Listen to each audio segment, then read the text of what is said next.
Folks, if you're just joining us this afternoon, happy Nowruz to one and all. We are indeed celebrating Nowruz. Now, Nowruz, folks, for you across the country that are unaware, it is the Persian New Year today. That's right, folks, and we are celebrating that wholeheartedly. Now, the Persian New Year, just imagine, if you will, Christmas, New Year's, and your own birthday wrapped up into all one day in celebrations. It's a wonderful time for Persians around the world. And that's what we're going to be discussing today, the situation in Iran. We're going to be looking at another side of Iran, and that is the repressive regime right now inside Iran. Our guest today is Sayeh Hassan. That name may be familiar to you. Readers of the National Post will certainly recognize that name, astute young lady. She is also a lawyer advocating for human rights. She's living in Toronto now. Her family had to flee Iran when she was only 7 years old. Let's talk about women in Iran. Let's talk about the fact that women cannot become judges in Iran. Why are they not allowed to be judges? That's part of the Sharia law, because the Sharia law doesn't see women as equal to men. And we see that in all different aspects of the Sharia law, in the family law, in the fact that there is no domestic violence laws in Iran. Abuse of women are perfectly accepted under the Sharia law. The custody laws, which women almost always lose the custody of their children after a certain age to the men. And that's just part of the Islamic law and part of the Iranian government's laws. Now, this is something that is going to be new to our listeners. You know, I've grown up in this country, and most of my friends have as well. We enjoy this wonderful, wonderful freedom here where we have a choice. Women have a choice, for example, in terms of career opportunities. If they want to cover, they're welcome to cover. It is a personal choice. They want to wear a full burqa. No problem. Go ahead. In Iran, such is not the case, folks. I have friends who were personally taken out and flogged for daring to show too much hair from under their hijab, also for wearing too much makeup. This is unheard of in this country.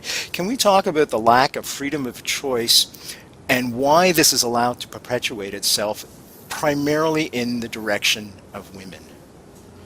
Absolutely. And Canada is a wonderful country, and I think sometimes we take it for granted, the opportunities and the freedoms that we have in this country. But as someone that has lived in Iran and has lived under those conditions, and I'm always in touch with the activists inside Iran, I forgot what the question was. The question was, why are women not allowed to be judges? Oh. Well, we already didn't we discuss it about the Sharia law? Yeah, it's Sharia law. Okay, yeah, that was before we started. I'm so sorry, I got confused. That's okay, folks. Just to let you know, we had started off the interview a good 10 minutes ago. I know we're only 2 minutes into it now if you're listening. And host, what do they call it when the airplane goes down and they say human error? Host error in this case. I forgot to press the record button. So some of the questions I'm asking are kind of redundant for our guest today, who is Sayeh Hassan, is a Toronto-based criminal lawyer, defense lawyer, and a blogger advocating for human rights and democracy in Iran. Let's go right now back into the regime of Iran. You know, people don't realize that if you're gay, you will be hung. Can we talk a little bit about those repressing laws for a second? Absolutely. I mean, what is happening to women, the hijab, the makeup, all of those are very peripheral issues. I think we need to look at the major issues, the lack of freedom of speech, the lack of freedom of expression, lack of freedom of religion, attack on the ethnicities. Those are the major issues that women as well as other activists are fighting against and trying to change the regime in order to get broader freedom. So things are not going to be solved just by the hijab, restrictions lessening on the hijab and on the makeup. Those are peripheral issues that women are dealing with. I wholeheartedly agree, and these are life and death issues. Freedom of the press, for example, can we speak a little bit about that? What are the limitations of the press inside Iran? From what I know, Iran has the most number of journalists in prison today. There is no freedom of press. I actually heard an activist say there's freedom of speech, but there's no freedom of after speech. So you can say something, but then you know that you're going to be going to prison and tortured and everything else that follows.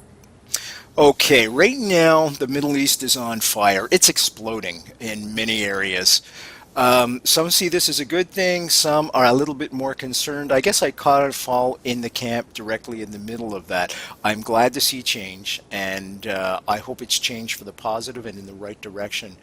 Do you see some of that change transferring itself over to Iran where it would make a positive impact?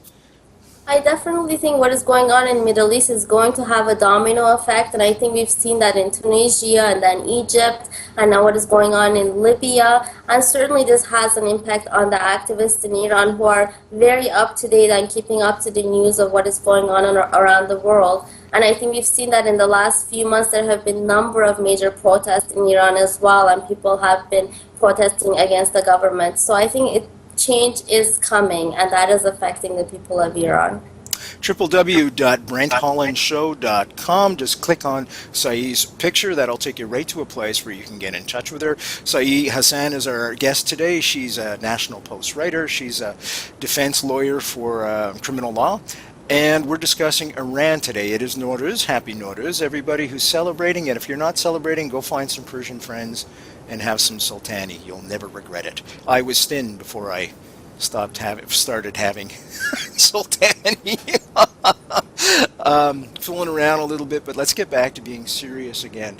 You know, I am very concerned because if the revolution we see taking place right now inside of the Middle East transfers itself to Iran, there doesn't seem to be a viable alternative. Of course, there was the two factions several years ago. There was Mousavi on one side, who was a presidential candidate, and then, of course, Ahmadinejad. Ahmadinejad stole the election without question. Mousavi received the majority of the votes. But Mousavi was also the president during the 80s, and that's was one of the most repressive times in Iran's history. There doesn't seem to be any leadership to fill that void if revolution does come. Is that a fear right now? You're absolutely right about the fact that there's no real alternative inside Iran right now. I think what a lot of the Western media especially doesn't seem to grasp is the fact that we have three fractions now inside Iran. We have the hardliners, which is Ahmadinejad and Khamenei, the supreme leader. And then we have the so-called reformists who are Mousavi and Karoubi, who, like you said, Mousavi was always a part of the regime, and he was the prime minister during the 1980s when thousands and thousands of political prisoners were executed. And Karoubi also had a major role in the oppression of people in the 80s and 90s. So most of those fractions are part of one whole regime. There's the hardliners and the reformists, but they're both constitute the regime. And then we have the third group, which is the majority of the people who want democracy and who want real change and who actually want regime change. And that's something that we don't see in the media because the Mousavi and Karoubi are seen as the opposition and people are seen as protesting on their behalf, which is not what is going on in Iran right now. Is there a leadership for the true democratic movement, the Green Movement, I call it, in Iran? There are numerous political parties and leaderships, but in my opinion as an activist, I think when there is regime change, there has to be free elections, and all of these current political parties that are fighting for regime change can come forward and run in an election, and then the people will decide who they want as to form their government. I think that can't happen as long as the regime is in power because we will never ever have free and fair elections.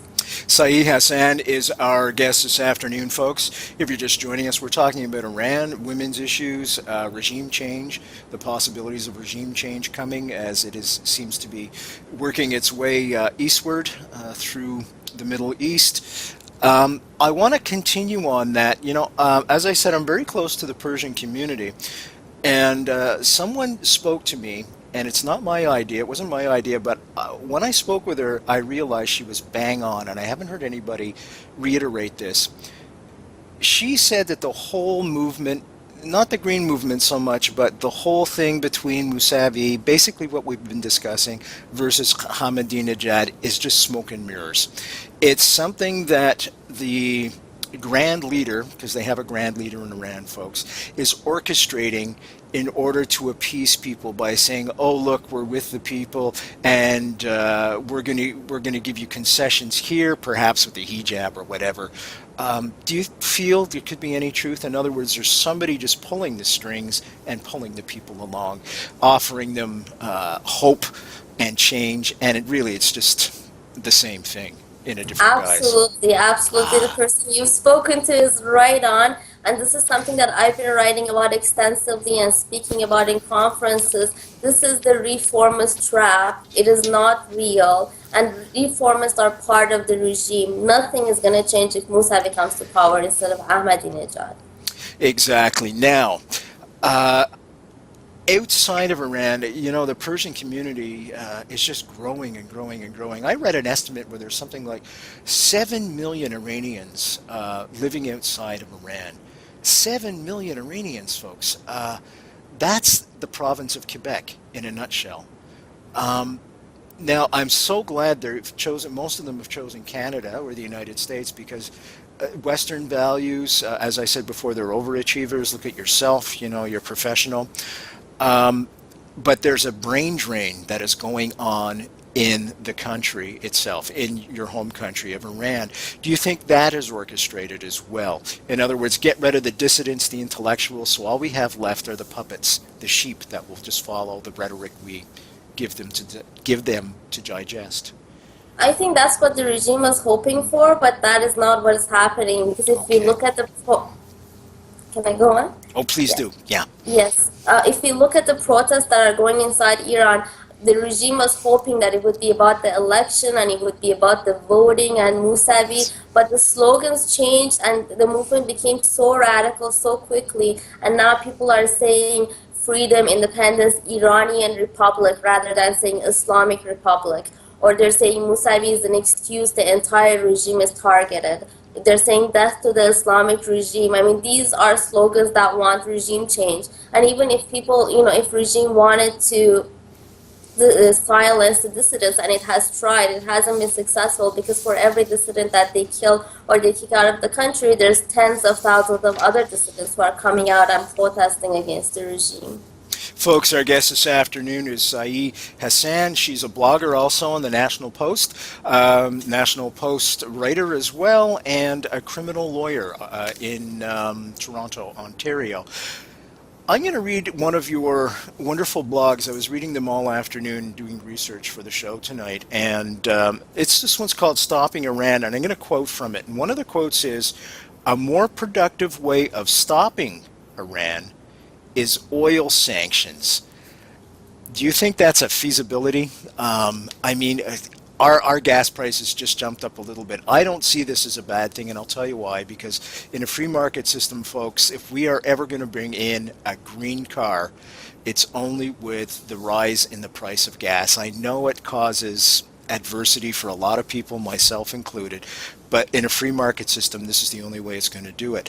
But there's such a backlash to the raise in the price of gas. Do you think that is feasible for the West to actually come out and say, that's it, no more? Well, there's a few factors to consider. First, we have to look at the fact that the Islamic regime is not just a threat for the Iranian people; it's an international threat, and there's a possibility that they're going to have nuclear weapons in the very near future, and they're not going to be using that on Iranian people. They're going to be using it on Western countries. So that's something that the international community needs to take into consideration.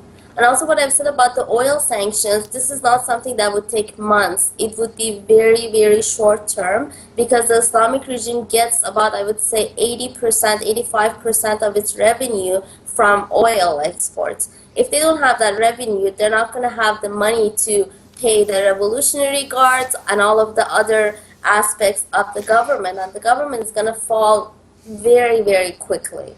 You have a very profound perspective, and I'm very impressed. Folks, our guest today, of course, is Sayeh Hassan, and we're talking about Iran, and we're celebrating Nowruz at the same time. Nowruz, of course, folks, for those of you that are unaware, from coast to coast to coast, is the Persian New Year. And Persia, folks, is that wonderful historical Persia as well.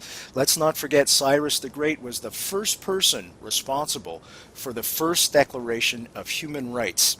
Nothing like that had ever happened before.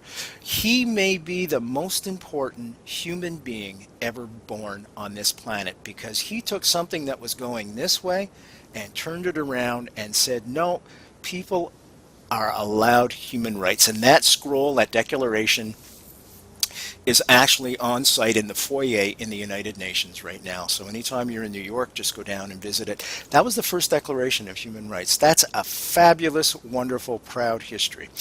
Unfortunately, 1979, as I said before, was that pivotal point. Before that was the Shah, who was dictator, let's face it, but at least there was Western values. And there was some sense of being able to speak with a non-fanatical. And, of course, what had taken place after 1979, which was the Ayatollah Khomeini, and he brought in the Islamic Republic of Iran. We're talking about women's issues. Let's go back to women's issues now. Now, this is a subject that I'm passionate. I was able to speak with Shirini Badi, Nobel Peace Prize, Iranian Nobel Peace Prize, 2004. This is a woman that cannot live in her home country now anymore. She had to flee because she was being too outspoken against the Iranian regime. Her husband is still stuck inside, and every now and then the government bugs him to say something negative about his wife, which is everybody knows is a pile of crap. Nobody trusts Ahmadinejad anymore. Can we talk some more about women's issues? I see this as starting from the foundation with women, the whole Iranian Green movement. Can you speak to that a little bit? Well, women have been a major part of the pro-democracy movement. You're calling it the Green movement. I call it the pro-democracy movement. Okay, fair enough. Because it started way before the selections, I call them, also of 2009. I mean, this is a movement that's been going on for 31 years. Yeah, absolutely. And I call it the pro-democracy movement. And women have been a major part of this, whether in protest, they're taking the front lines and fighting right along with men against the Basij and against the Revolutionary Guards. And also in the society, women consist 50% of university students right now in Iran. And even though the regime has tried so hard to put them in the home and not, make them part of the society, they fought against this. They're in the universities, they're in the workforce, not because the Islamic regime is good, but because they have fought tooth and nail for their rights. So they're in the very forefront of the freedom movement. I want to stay on the subject of women's issues, but I want to bring it right down and personal to you. Why law? Why did you gravitate towards going into law and say another vocation, perhaps as an artist or something like that? I chose law because I was always interested in human rights issues because of my background. And when I was in my 20s, early 1920, I started to fight against the Islamic regime very openly. And I knew that if I studied law and became a lawyer, that would give me more set of tools to fight against the regime and to achieve my goal. And that was the basic reason why I chose law. I'm interested in human rights, and that's why I do criminal law, because I'm defending the rights of people that are, against the regime. No, but that's wrong. No, I understand what you're saying. That's okay. Yeah. I'm in Kingston right now, and but a stone's throw from me, virtually, is the penitentiary, and with its walls and everything. And so, yeah, of course, it's always on my mind every time I go outside. I want to zoom out now from you, and I want you to talk about international law and movements afoot internationally, legal things. You had mentioned Erwin Kotler. Erwin Kotler was on the show, actually, talking about his wonderful a petition against Ahmadinejad, bringing him, charging him as a criminal, which he is. Could we speak a little bit about that? What is taking place on a global, international scale in terms of him, Ahmadinejad breaking the law legally? There's the high courts of human rights, etc., and perhaps some of the resolutions the United Nations has passed.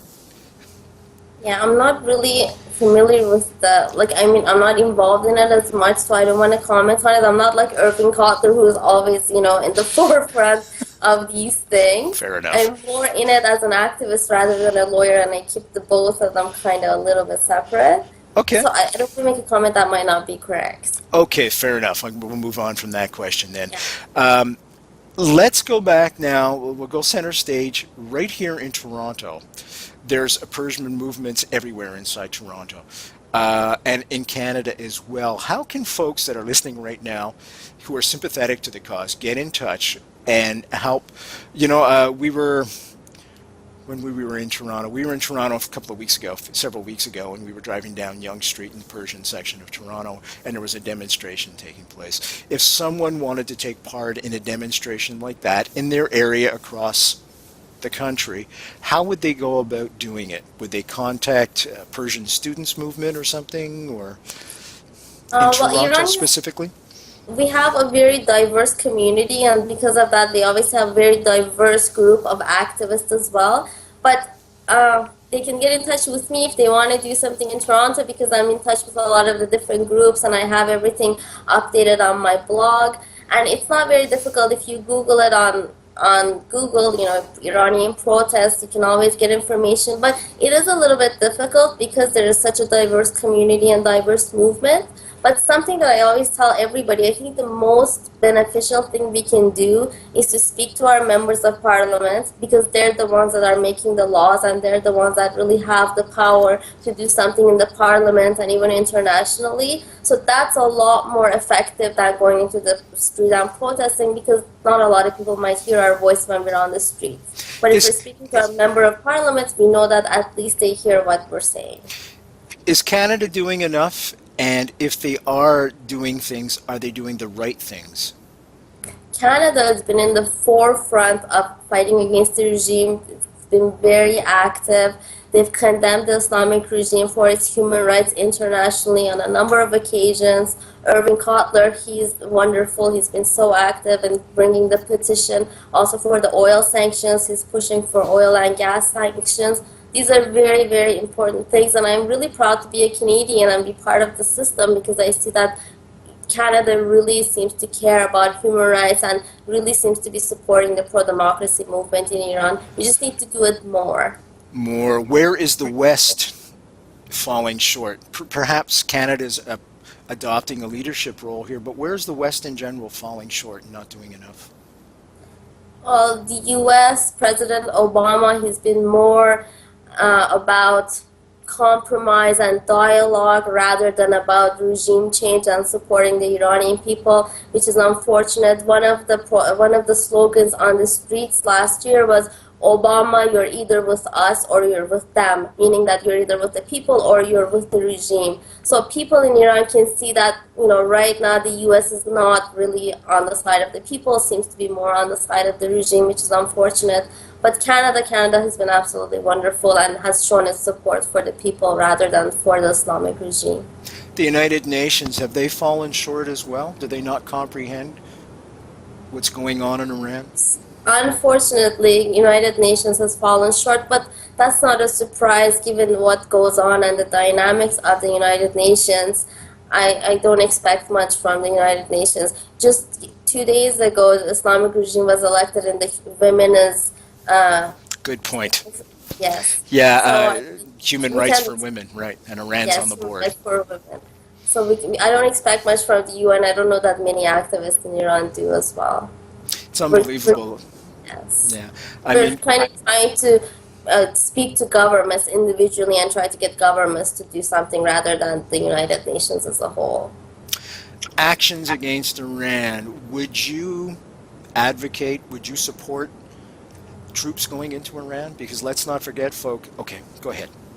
Absolutely not. I do not support any military intervention. Regime change has to come from the people, by the people, and for the people. But what the governments can do is oil sanctions to weaken the regime, and to do like Canada is doing, show its support for the people by condemning human rights violations and keep up with what is going on inside Iran and with the pro-democracy movements. I'm going to flip for a second now. I want to talk about Nowruz because, as I said before, this is Christmas, your birthday, and New Year's all wrapped up into one. What are your fondest memories of Nowruz? I was in Iran up to the time when I was 7, so I don't have a lot of memories. And I have to tell you, the one memory that I have is not a good one, but it's the one that I always talk about. Um, the last year before we left, we always have a Nowruz kind of a table where you have the 7 S's and you have the goldfish and all of that. So we were all gathered around our table, and this is during the wartime, the Iran and Iraq war. And the sirens come on, and so it's the red sirens, the bombing is going to start. We go down into the basement, my mom, my dad, my little sister, and my little brother. And we waited, and the sirens, and then there was a bombing, and it was so close that we thought that it was our apartment that was hit. The windows were broken, everything. Like, we couldn't believe that we were alive. It turned out that it wasn't our building, but it was very close by. So we went upstairs to our home, and the one thing that I remember, and I always remember this, the goldfish had fallen out of the water because of the shock of the bombing, and it had died. And that's something that stays with me. It stayed with me to this day. But still, I'm very lucky because there are so many Iranians that have gone through such much worse things than that. But yeah, it's unfortunate, but that's what I remember when I think about Nowruz in Iran. I should just remind folks as well, 1981 to 1978, there was a war between Iraq and Iran. Saddam Hussein and Ayatollah Khomeini. On the www.brenthollandshow.com website, there's a great interview I had with a Persian Canadian, also from Toronto, Masoud Mousavi, who survived chemical attacks. Saddam Hussein sent over virtual chemical attacks. He survived that. He tells his story. Glad to have him as a Canadian as well. Our guest this afternoon, Sayeh Hassan. She is blogger for the National Post. She is also a National Post columnist. She is a criminal lawyer living in Toronto, and she is a human rights advocate. Don't forget about that. That may be the most important role she has undertaken in her life, and she's doing a wonderful job at it too. We have to start wrapping up now, but I'm going to ask you a question I virtually ask every guest who comes on the show. Imagine yourself at a podium speaking to every Canadian university student right across the country, college students as well, as the show's also broadcast through the college system. What would you say to them? I would say the most pertinent issue in Iran right now is not what is going on with Ahmadinejad, but it's the issue of reform versus democracy. And it is so important for the Western governments and media and people to realize that reform and Mousavi and Karoubi is not democracy, and it's not what people want. What people in Iran want is a complete regime change, a complete overthrow of both the hardliners and the reformists. Would you go back and adopt a leadership role when there is a regime change? No, I think if there is a regime change, I would like to go back and help rebuild the country if I can. But my life is here, and that's why I've never joined any political organization, because I'm not after some leadership role or anything like that. This is my life, and this is my country now, and this is where I love to live. Sayeh Hassan has been our guest this afternoon, folks. I want to thank you so much for coming on the show.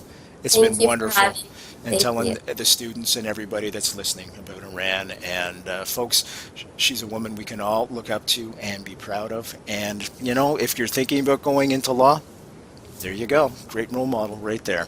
I'm Brent Holland, www.brenthollandshow.com. All the information on today's guest is there. Links to her site, etc., as well as all those other shows I mentioned. All of those are there for you to download for free. Thank you all for listening. See you next time.